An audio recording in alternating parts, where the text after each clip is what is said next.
Bienvenidos una vez más a vuestro programa Desde Donde Sea.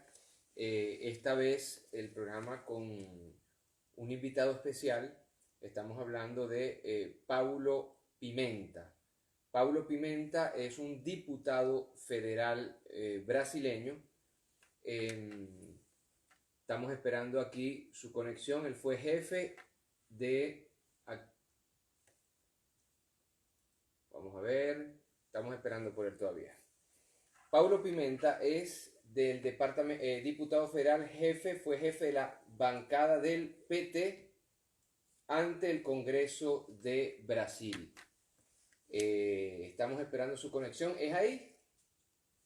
Es ahí que estamos esperando. A ver, Paulo, para comenzar, dice solicitudes y espectadores.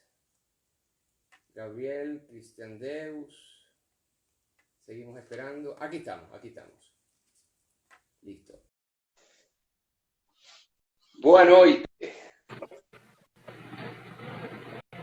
Buenas noches. Boa noite, Miguel. Prazer em poder conversar contigo. ¿Cómo estás tú? Sobrevivendo a toda essa situação. Como estão vocês aí em Caracas? Bueno, en Caracas la situación, gracias a Dios y a una buena gerencia, además, hay que decirlo, está bien, tenemos un número muy bajo de contagiados, de infectados, ni siquiera llegamos a los 200 infectados con ya 3 semanas de cuarentena, y también tenemos números muy bajos de fallecidos. Te presento ante nuestro público, estamos en estos momentos en un Insta Live con el diputado federal Paulo Pimenta. Él fue jefe de la bancada del PT ante el Congreso de Brasil. Paulo además es una persona muy cercana a nuestro querido presidente Lula da Silva, y desde ya le mandamos también un abrazo a Lula, al PT, Paulo, y a ti. Bienvenido. Olha, Miguel, para mim é uma alegria muito grande poder estar conversando com vocês. Eu tenho acompanhado, né, todas as notícias sobre a Venezuela, naturalmente que nesse momento com muito mais preocupação, né, política, mas também com relação à saúde de todo o povo. E quero dizer que eu tenho um carinho, um afeto, uma admiração enorme pelo povo venezuelano, pela coragem do povo venezuelano, né? Como dizem os venezuelanos, né? Para todo 11 de abril sempre vem o dia 13, né? Hoy, en estos días más que nunca esa frase es necesaria. Depois do dia 11 sempre vem o dia 13. E hoje é dia 12, né?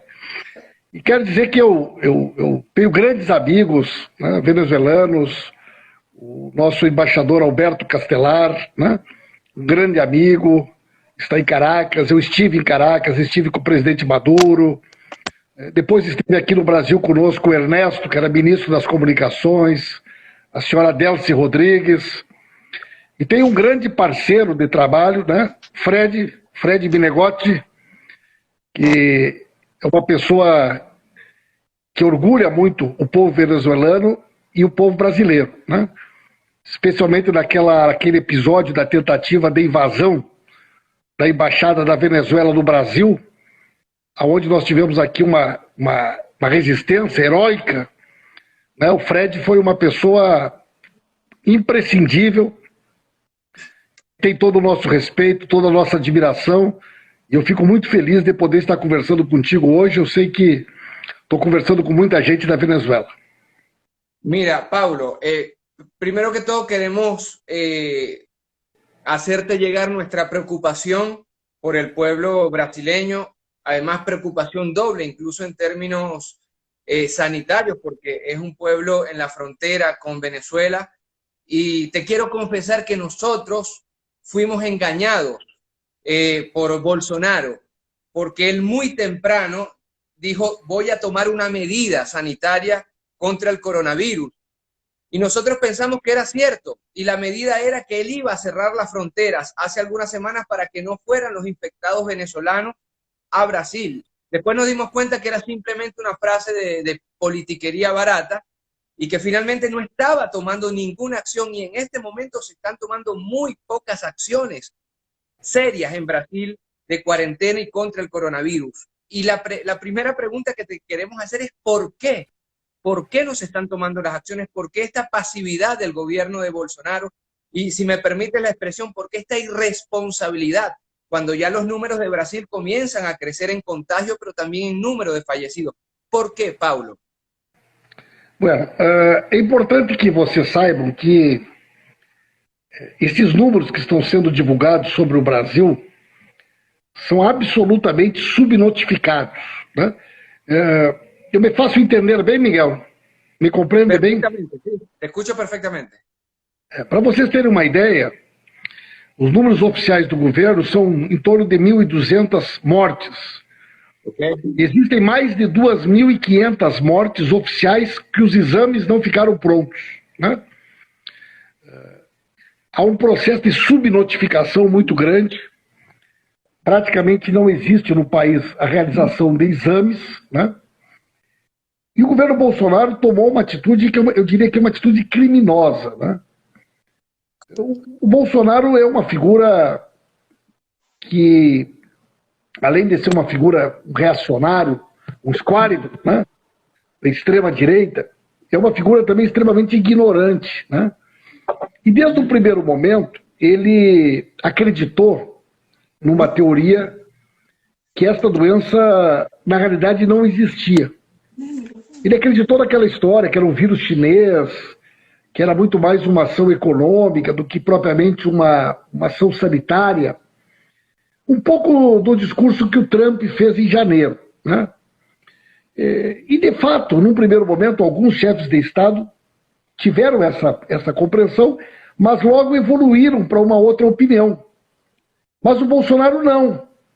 O Bolsonaro, ele assumiu uma posição anticientífica, contra tudo e contra todos.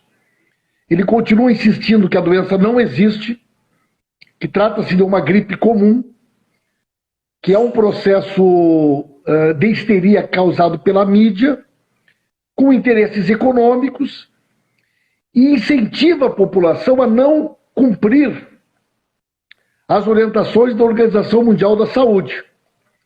Então ele é contra a quarentena, contra o isolamento social. Nós não temos no Brasil uma política comum de enfrentamento à doença. Em cada estado, o Brasil tem 27 estados e mais o Distrito Federal, né? Não sei se na Venezuela são estados, são departamentos, como é que vocês chamam? Teremos também estados. Estados, né? E cada um desses estados tem uma política diferente do outro, né? Em termos de restrições, de apoio às medidas sanitárias, né? Com relação às questões também de apoio à população. E toda essa conduta do Bolsonaro, ela teve uma consequência desastrosa para o país. Porque o país não se preparou do ponto de vista da saúde, mas também não se preparou do ponto de vista econômico. O Brasil tem uma indústria grande, nós poderíamos ter feito um processo de reconversão da nossa indústria, nós poderíamos estar produzindo equipamentos de proteção individual, não só para o Brasil, mas para a América do Sul, para a América Latina, para a África. Nós poderíamos estar produzindo respiradores, nós poderíamos estar produzindo equipamentos médicos, mas nada disso foi feito por conta dessa conduta irresponsável do governo Bolsonaro. Então eles apostam, né, numa teoria que os números já desmentiram,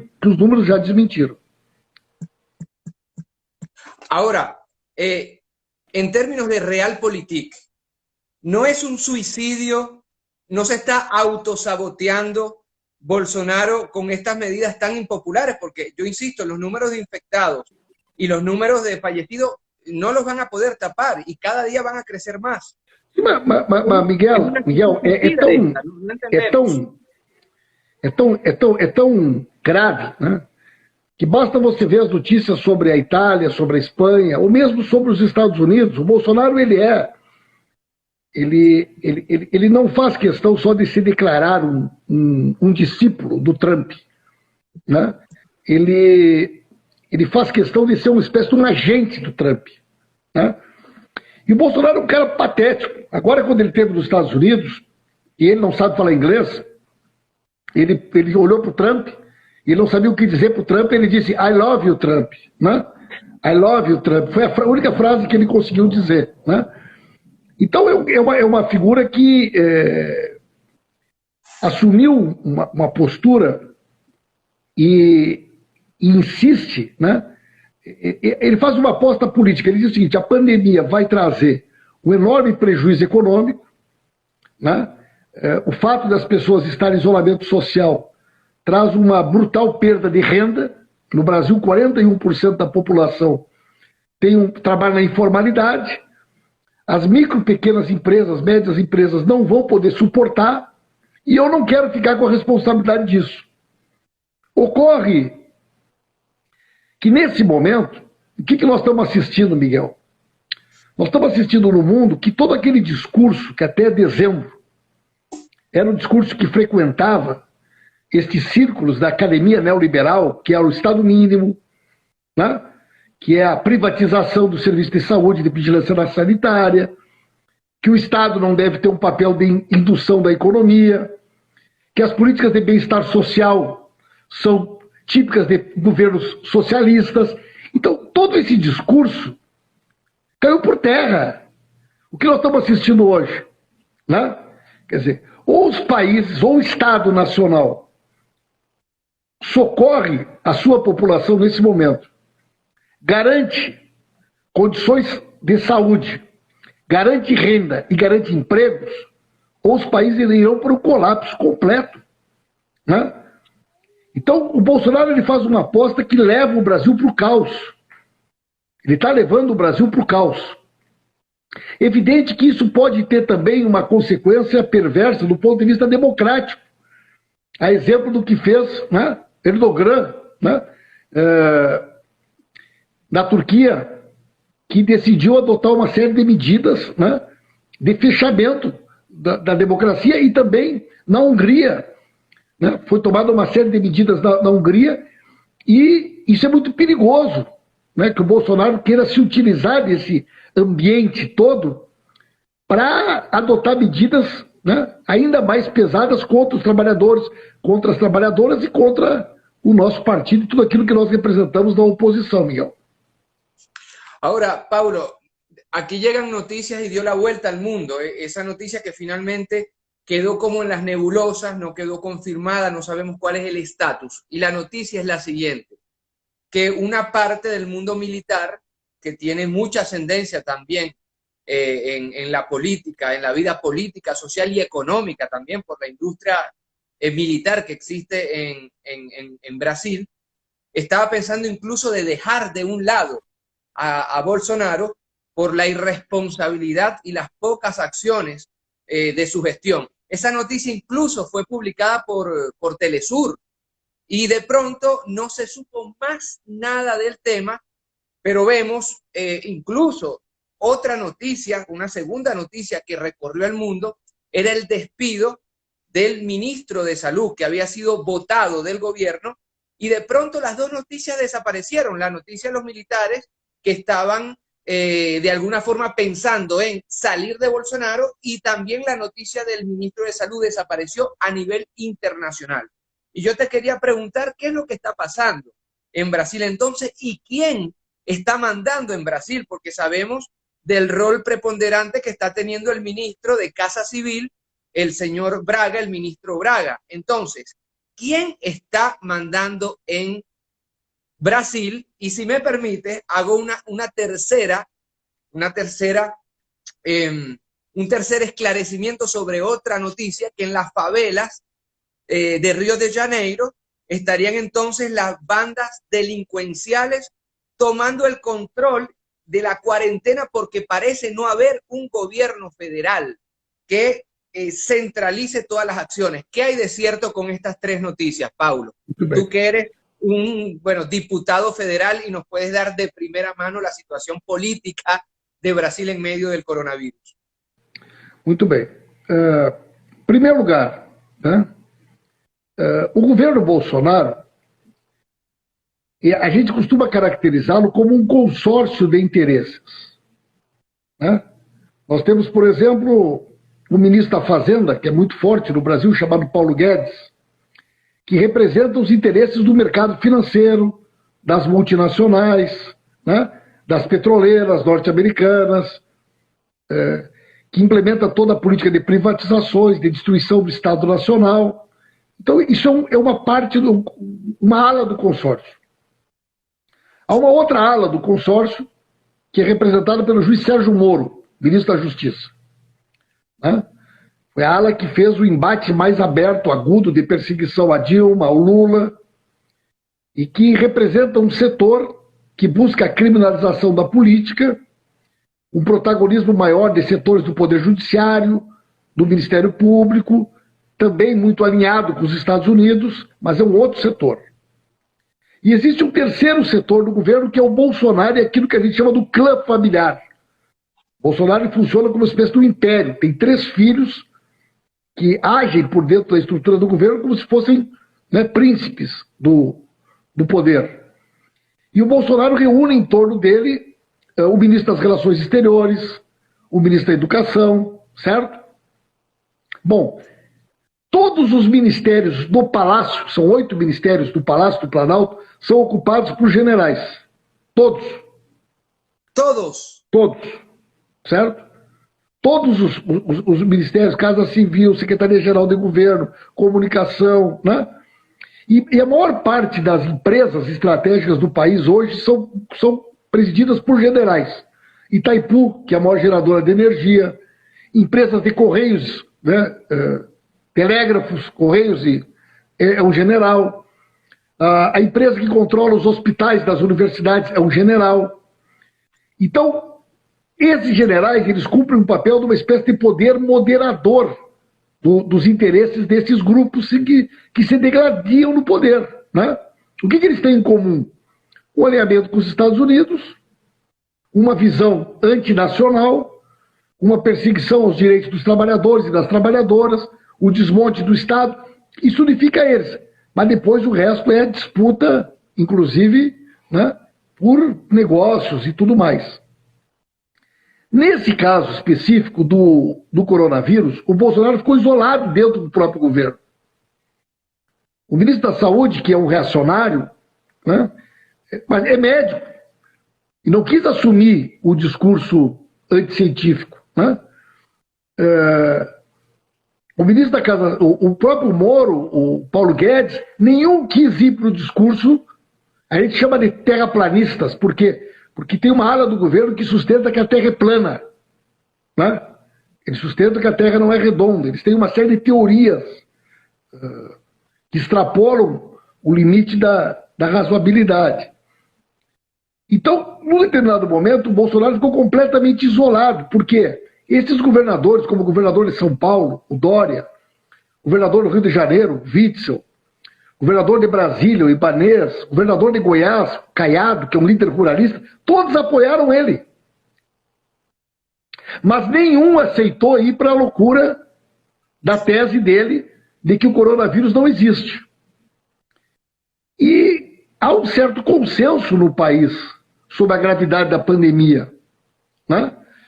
Que envolve setores da mídia, do poder judiciário, do empresariado. Então, num determinado momento, ele ficou praticamente sozinho no meio desse ambiente. O presidente do Congresso, o presidente do Senado. E ele tentou tirar o ministro da Saúde. E aí, então, né, houve uma mobilização de setores diversos e alteraram a gestão dentro do governo, criaram uma espécie de comissão gestora da doença e colocaram esse general Braga Neto como coordenador dessa força-tarefa, certo? Mas daí, Miguel, a entender que o Braga Neto está governando o Brasil tem uma distância muito grande. Então, o Bolsonaro, ele consegue ter um apoio popular ainda bastante expressivo de setores que são alimentados com fake news, com mentiras, com discursos, né? Existem determinados temas que toda hora eles estão presentes no discurso do Bolsonaro. A Venezuela é um deles. Né? É o discurso ideológico dirigido para uma parcela da sociedade que mantém ele, e que está sempre sendo mobilizada, uma parcela de extrema-direita organizada, né? Como vocês são acostumados a conviverem na Venezuela, financiada pelos Estados Unidos, com treinamento, com organização, com hierarquia, com disciplina, com dinheiro. Essa extrema-direita organizada, ela hoje é bolsonarista, né? Agora, ele está perdendo apoio social? Evidente que sim, porque na medida que a doença avança, que a doença começa a chegar mais perto das pessoas, as pessoas começam a perceber que a doença não era uma loucura, que a doença não era uma invenção. E na medida que as pessoas vão se deparando com a realidade, ele vai perdendo, né, evidentemente, né, influência. Como eu já tinha te explicado, praticamente a gestão é feita pelos governadores. Todo o Rio de Janeiro, né, tem uma realidade, São Paulo tem uma realidade, Rio Grande do Sul tem outra, muito distinta uma da outra, certo? E no Rio de Janeiro, as milícias, hoje, são muito mais presentes e muito mais fortes que o crime organizado. O crime organizado tradicional, né? O Rio de Janeiro, ele era um território que tem características geográficas de morros em meio à zona urbana da cidade, e esses morros e essas comunidades sempre foram, né, nas últimas décadas, comandadas pelo tráfico de drogas. Isso mudou de alguns anos para cá. E hoje esses morros foram dominados por milicianos, que são ex-policiais civis, militares, de extrema-direita, que armados montaram esquemas paramilitares, a exemplo do que existia na Colômbia, e assumiram o controle territorial dessas áreas. Essas milícias têm forte vínculo com a família do Bolsonaro. O Bolsonaro é filho da milícia. Okay. Os filhos do Bolsonaro, todos eles são muito ligados à milícia. Então essa questão de que há uma disciplina, uma regra interna nas comunidades definida pela milícia é verdade, mas ela não começou agora, né? Então, toque de recolher, horário para sair de casa, essas coisas existem nas comunidades do Rio de Janeiro. E com certeza a milícia está impondo, né, através da força, essas regras de funcionamento. Então, o Braga Neto não está comandando, quem está comandando ainda é o Bolsonaro.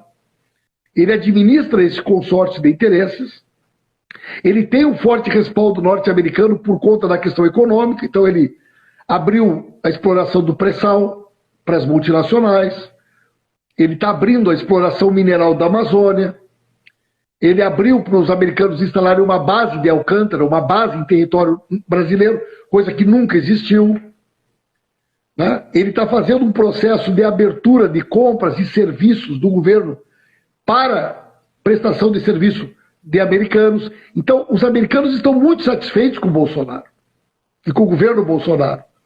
Então, isso dá para ele um respaldo, né, ainda muito forte, porque ele, né, de alguma forma, cumpre esse papel de cão de guarda, né, de sabujo. Paulo, pero ahí te quiero hacer un breve paréntesis. Pero es que Bolsonaro no solamente está siguiendo las órdenes de Donald Trump en los Estados Unidos. Bolsonaro está yendo mucho más allá en la irresponsabilidad, en la burla a esta pandemia mundial que el mismo Trump.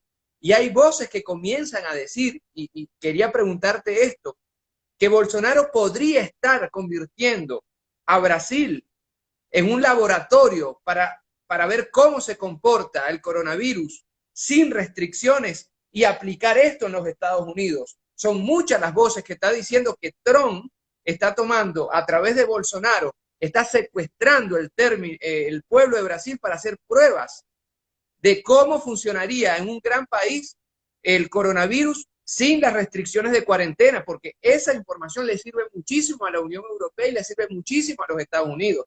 Un laboratorio en el cual se diga sin cuarentena cómo se convierte, cómo se transforma, cómo se comporta la economía de un país tan grande.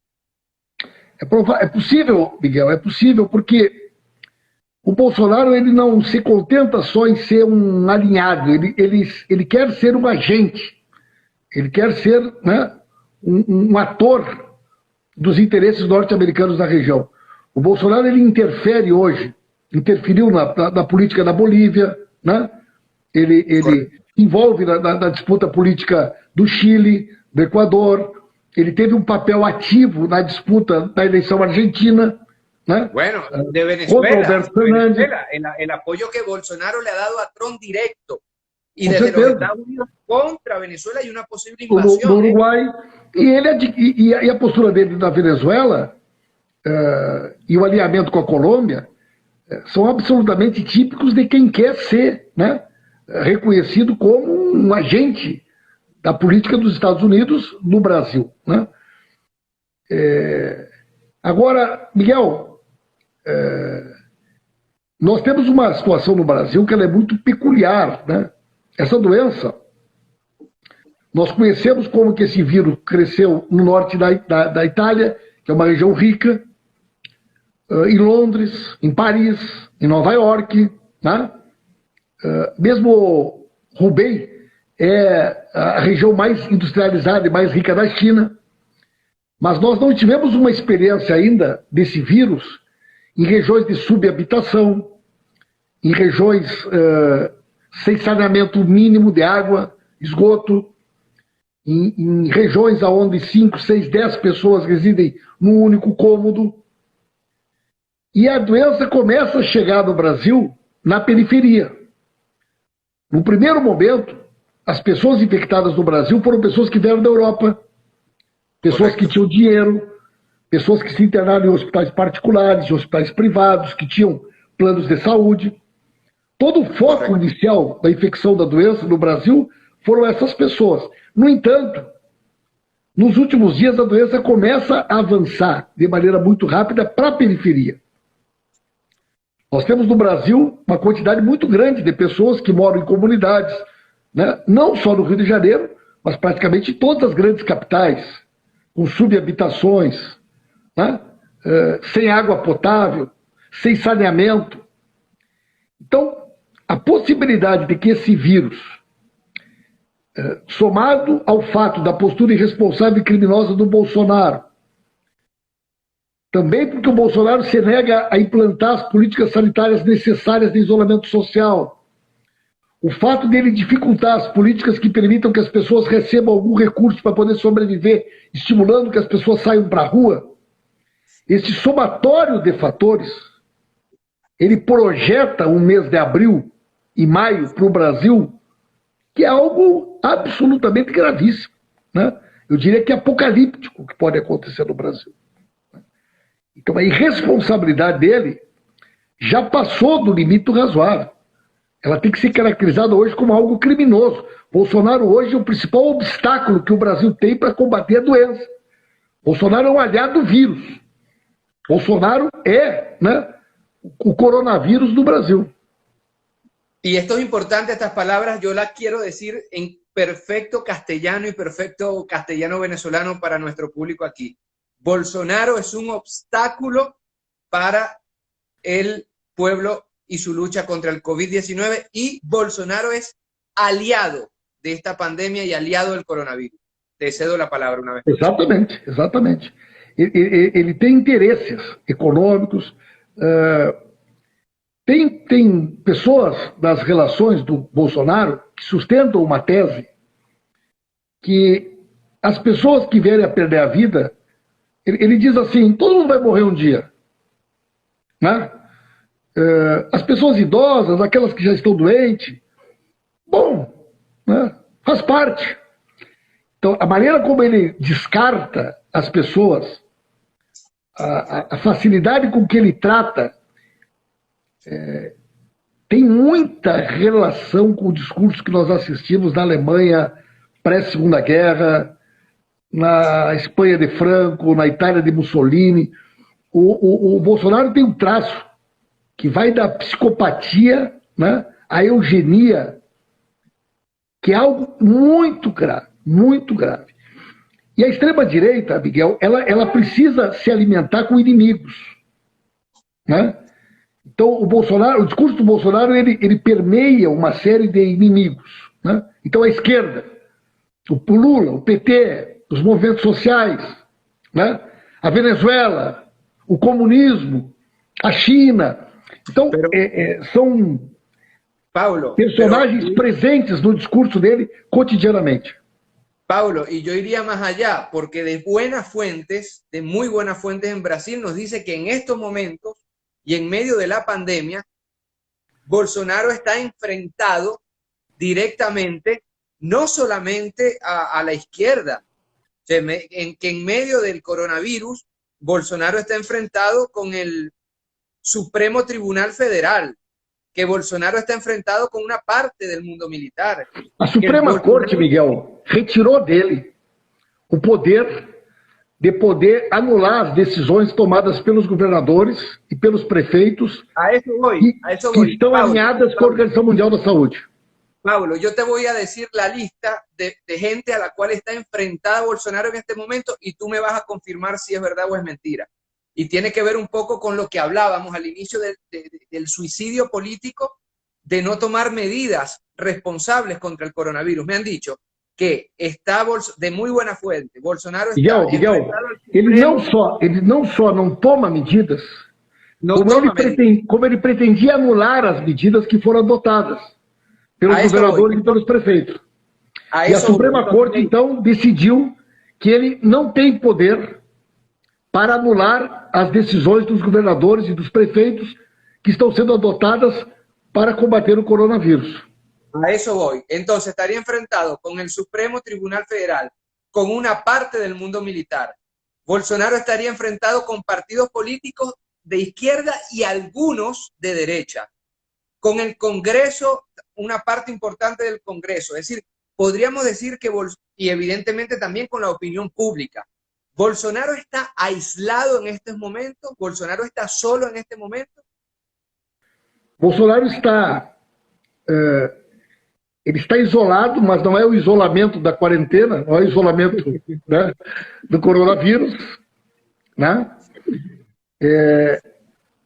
A depender como a doença vai avançar no Brasil, a situação política dele ficará mais delicada, mais grave.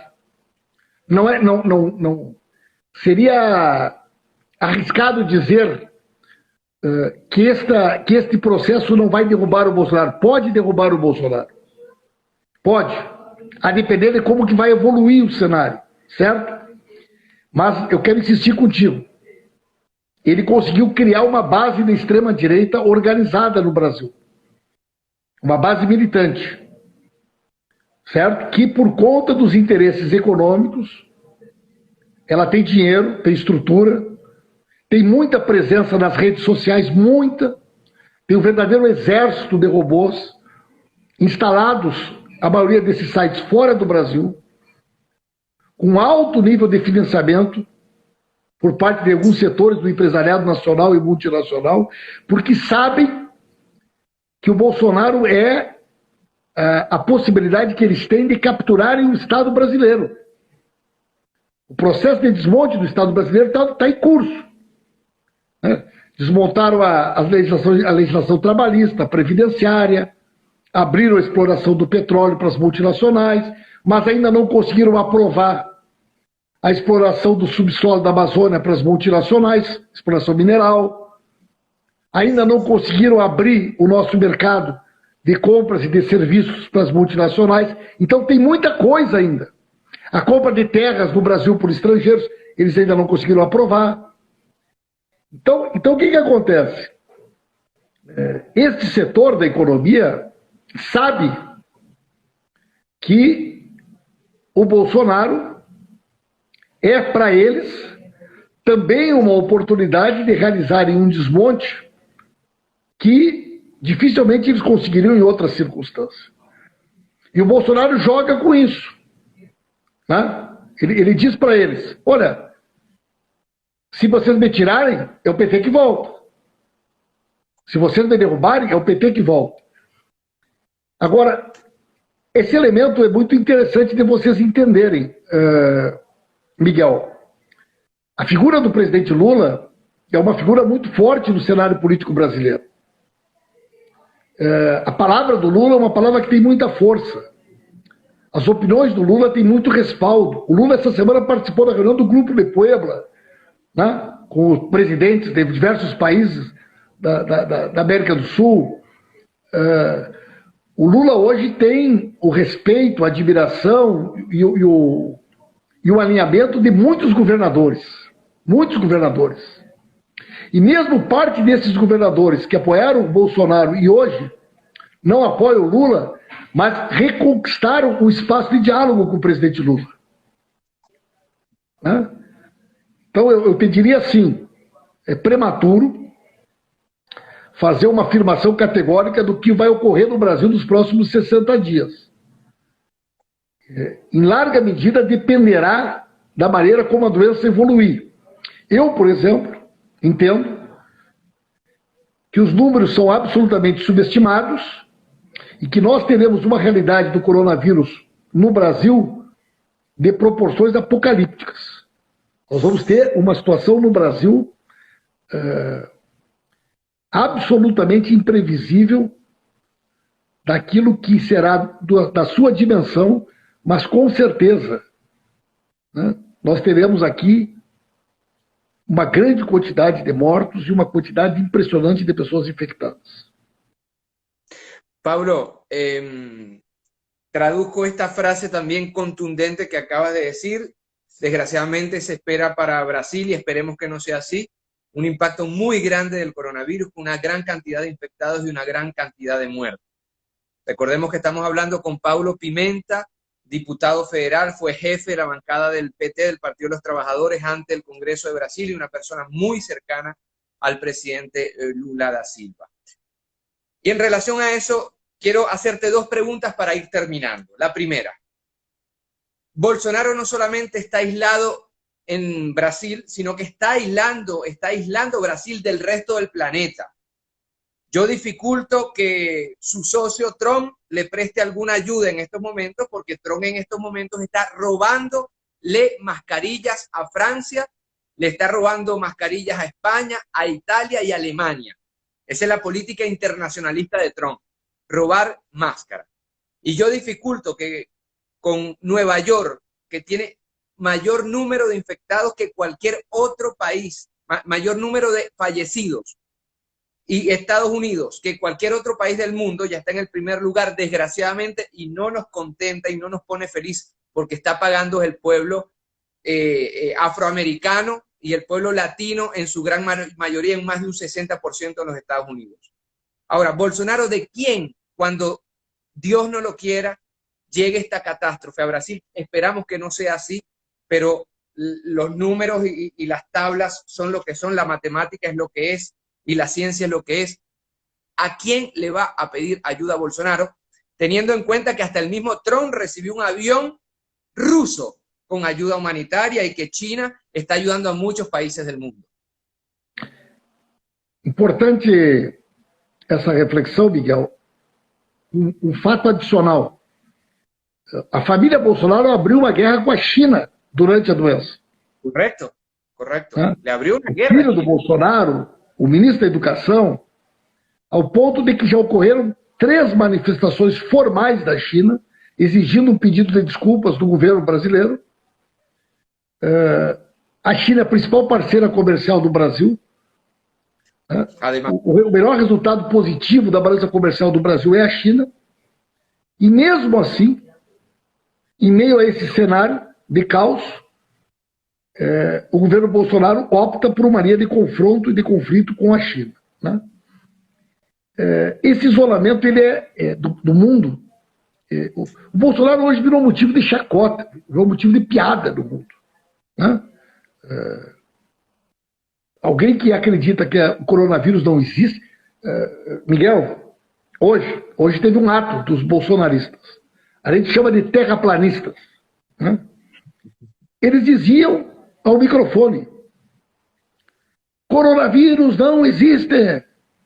Esta doença não existe. É uma gripe comum que a mídia está tentando te enganar para enfraquecer o governo do presidente Bolsonaro. Tudo isso é uma tentativa.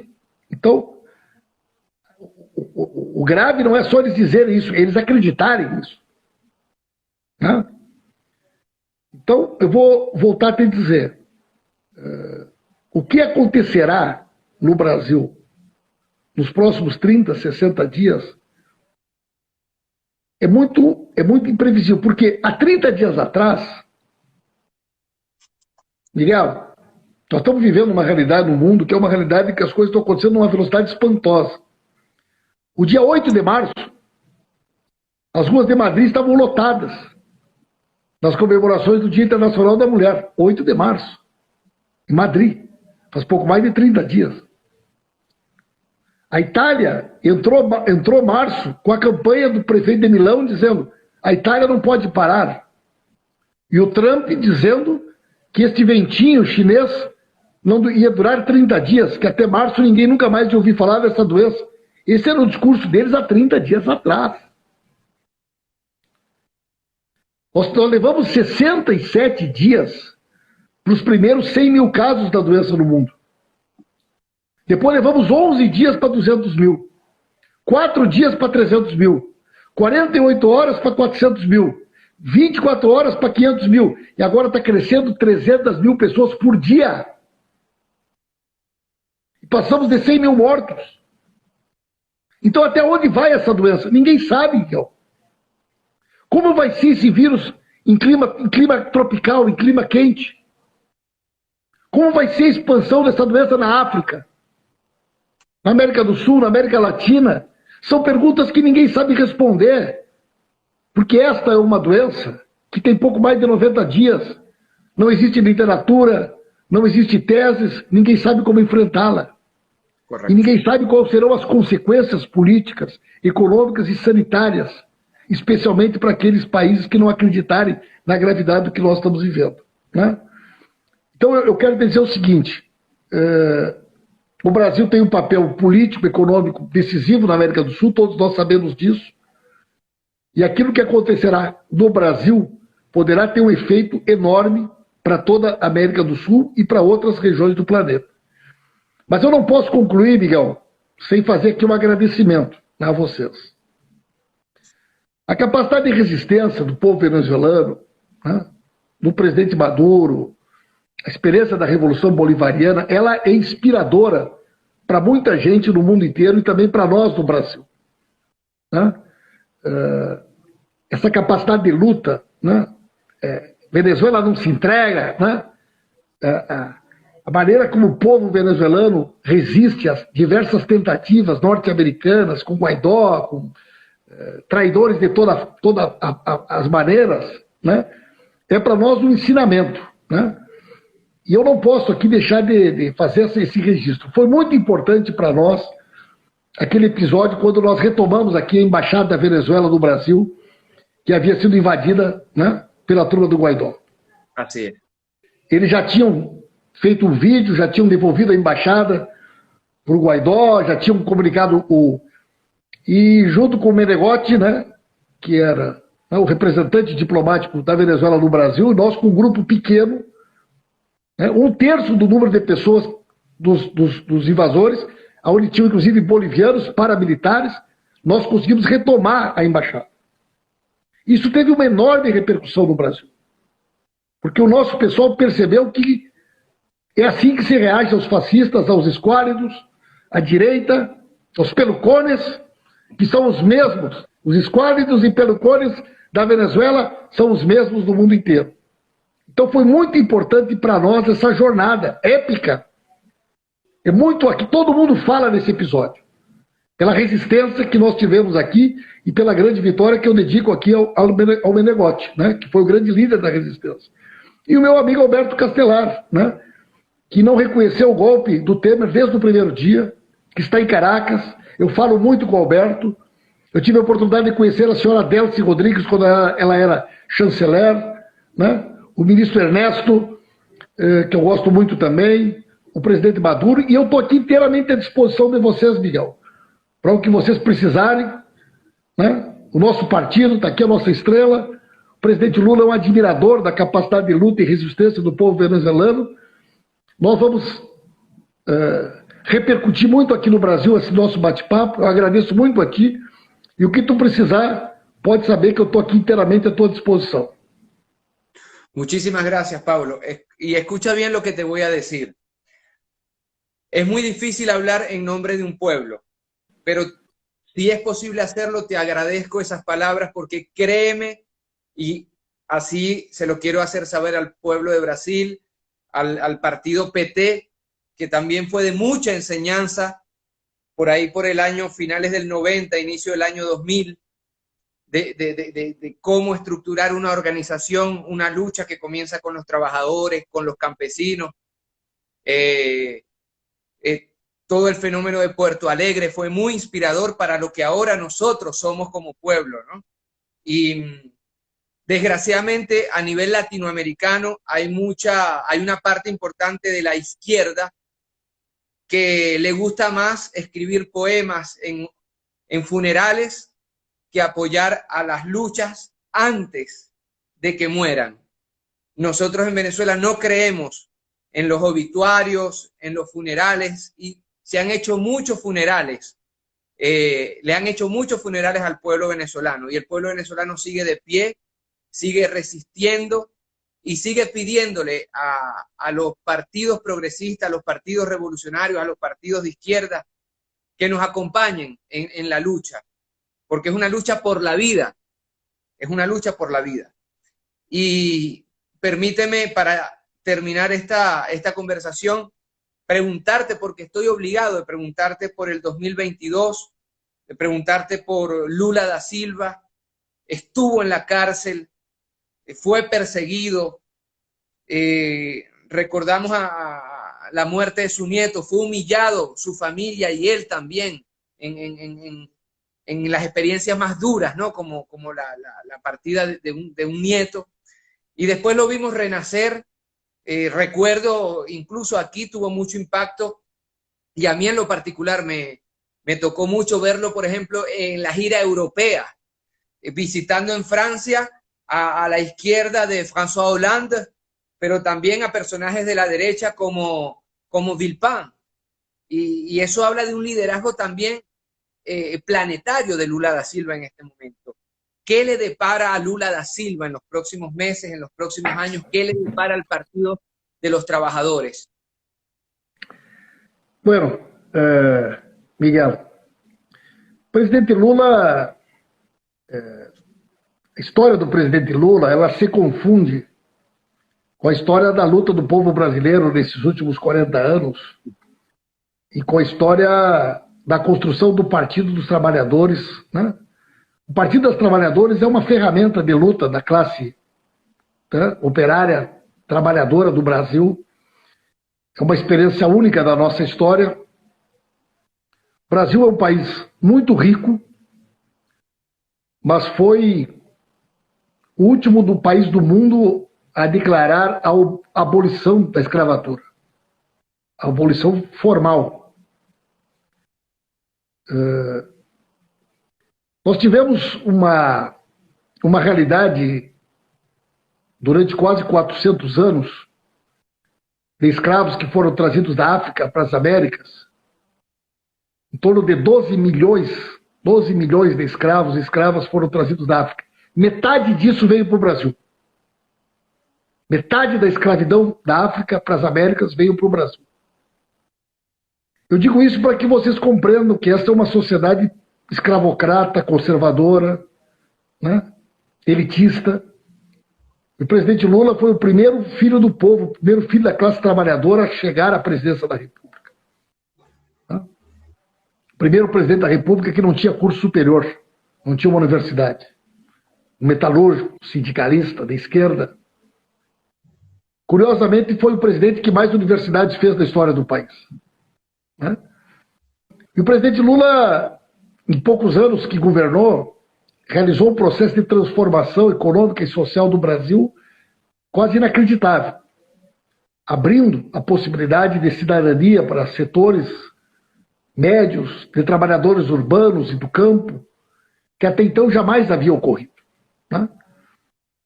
Então, a força política do presidente Lula, ela é extraordinária. Se o Lula tivesse sido candidato a presidente da República, teria ganho a eleição.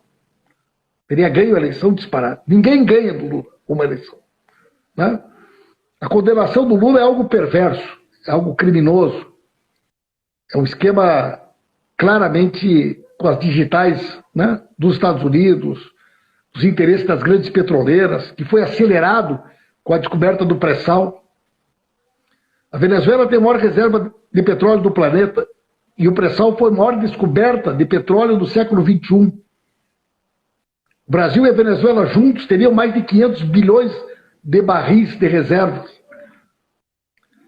Meu irmão, se nós olhássemos para a América do Sul alguns anos atrás, nós enxergávamos Kirchner na Argentina, Mujica no Uruguai, Lugo no Paraguai, Evo Morales na Bolívia, Rafael Correa no Equador, Lula no Brasil, Chávez e Maduro na Venezuela.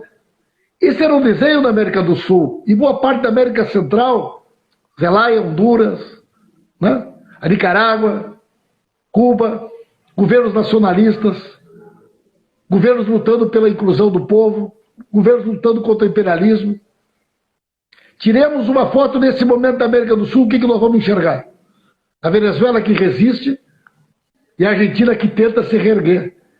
O resto, todos os países, ou eles deram o golpe, ou eles deram um jeito de inviabilizar através da justiça, do Ministério Público, em projetos perversos e fajutos que as nossas lideranças...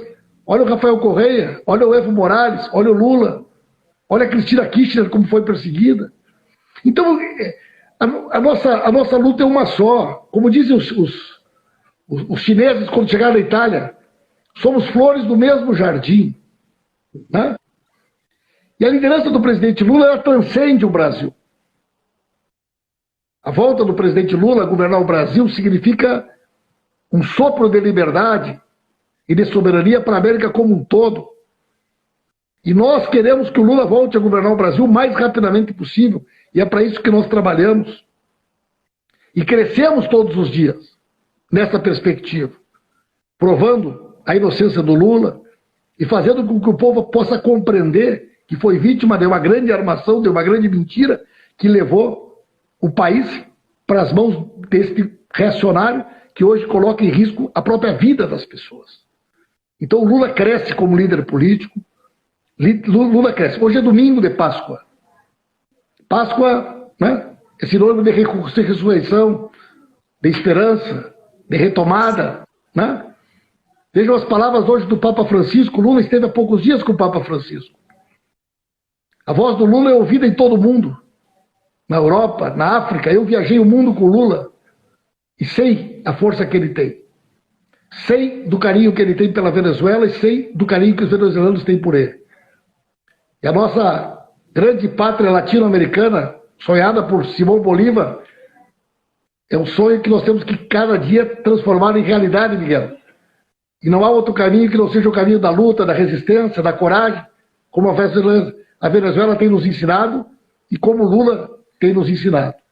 Por isso que eu estou muito feliz, vou transmitir para ele as tuas palavras, vou falar com ele amanhã e tenho certeza que te agradeço em nome dele, de todos os nossos companheiros e companheiras, e peço que transmita ao presidente Maduro e a todos os líderes a nossa admiração e a nossa certeza de que vocês estão no caminho certo y que siempre contarán con nuestro apoyo. Bueno, muchísimas gracias, Pablo. Para nosotros ha sido un grandísimo honor y no es una frase netamente diplomática, es una frase que viene desde el corazón de las luchas de los pueblos, y tenga Brasil en el pueblo venezolano un aliado, un amigo, y ten tú también nuestro cariño y nuestra solidaridad, y muchísimas gracias por pasarle también, así como lo has afirmado, estas palabras nuestras al gran líder y a nuestro presidente Lula da Silva. Para la gente que nos está viendo, les agradecemos muchísimo este tiempo que nos dedicaron. Esta entrevista va a ser transcrita y resumida en castellano para el público venezolano, y nos estaremos viendo nosotros mañana lunes en otro día más de Desde Donde Sea. Hasta la próxima. Muchísimas gracias. Muchas gracias, querido hermano Pablo. Un abrazo, hermano. Venceremos.